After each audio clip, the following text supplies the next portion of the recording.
Welcome everyone to Half History Will Travel. I am your host, the Wilder Historian, and when the History Channel advertised that they would be doing a documentary on Ulysses S. Grant, I was excited because I got to know Grant very well when I worked for the Ulysses S. Grant Presidential Library, where I helped annotate the most recent annotated memoirs of Grant, recently published by Harvard University Press as a grad student.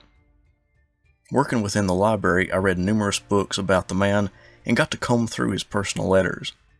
Before I did this in-depth study, I saw him as a butcher, but he was a determined strategist, and for an example of that, you can look no further than the Vicksburg campaign. Now, back to the documentary. I was horrified at what the History Channel produced, so here's my reaction to the Grant documentary. First off, let me say the historians who spoke are some of the leading authorities on the Civil War. I am friends with Barton Myers, and he was wonderfully highlighted. I met him 5 years ago at the Southern Historical Association conference, and I always recommend his book, Executing Daniel Bright, as a must-read for anyone interested in the Civil War. Ron Chernow's book has gotten a lot of publicity, but one of the best Grant books I have read comes from Joan Waugh. She offers a more in-depth study about how Grant's life evolved into how he was remembered later on in his life. One historian I was excited to see on screen was Alan Gelzo. He is one of the top Lincoln scholars in the world, and his analysis of Lincoln's life is masterfully done. I don't agree with all of his arguments, but nevertheless, he is very convincing.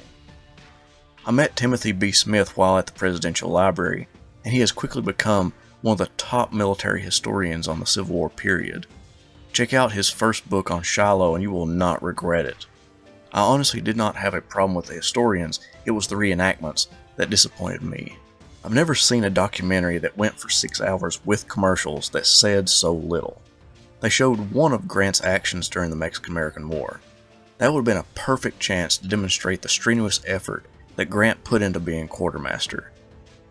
He wrote extensively in his memoirs about his time in Mexico, and the taking of Veracruz and the campaign to take Mexico City would have been wonderful to highlight because that made the most impact on him, especially when he witnessed the huge losses of life there.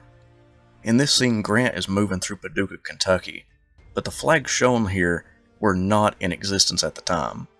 It most likely would have been the Confederate First National flag that Grant saw. This becomes a common trend of them using the wrong flags. That should be Belmont, Missouri, not Kentucky. Why do we have red sergeant chevrons on an infantryman? Red is for artillery, blue is for infantry. Why is there not battle formations? They're just running willy-nilly.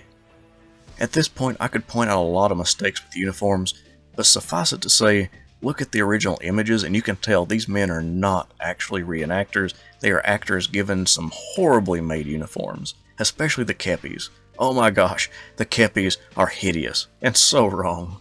Everything done absolutely by the book, and Grant is not a by the book kind of guy. This statement by Timothy Smith right here epitomizes Grant. He is an innovator in conducting war by utilizing every available advantage, from railroads to steamboats. Here you see Grant walking through elaborate entrenchments on the Union side. That's more like the trenches around Petersburg. The Union threw up a few protective breastworks at Fort Donelson, but they weren't there long enough to put up such advanced fortifications as demonstrated here. Again, why are the Confederates not moving in formation? General Sherman, situation? General, the boys bent, that they didn't break. I need reinforcements now. Where's Buell? No Buell. I'm sent for Wallace. Can you hold your position? Yes, sir. But it'll cost. I hate the actor who portrays Sherman. He's portrayed as a timid man, which he definitely was not. His entire portrayal, especially at Shiloh, aggravates me to no end, but it only gets worse as the documentary goes on. Column of threes? Column of threes. Column of threes. I covered this in my breakdown of Gettysburg. It's column of fours, and that is not the right cadence either. No Civil War army marched in column of threes. Those men had no knapsacks or canteens. They are not a correct representation of a Civil War army. Again, where is the formation? This documentary has major problems. when it comes to the reenactments. And some of you may say that the information is what's important. However, I would argue that putting such lazy detail into the reenactments take people out of the documentary. If they are being lackadaisical with the reenactments, what else are they leaving out? I expected a lot more from a company with such a big budget. This documentary was touted as a deep dive into Grant, but what I saw was a surface level attempt at history. There was nothing deep about it. In the scenes of Grant as president, the historians make a good point that he thought he could run the presidency like he did in the Army, but the producers or directors made no attempt to demonstrate that aspect of Grant.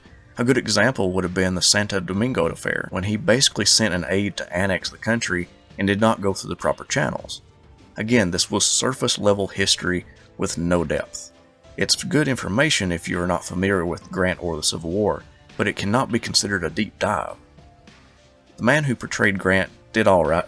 I wasn't wowed, but he got the point across. I was just very disappointed in this documentary. The historians did a wonderful job. Nothing against them. This was purely on the History Channel side. I could have mentioned a lot more, but I didn't want to create a documentary about how bad a documentary was. Thank you all so much for watching. What did you notice was wrong that I did not mention? Let me know in the comments below, and have a great day.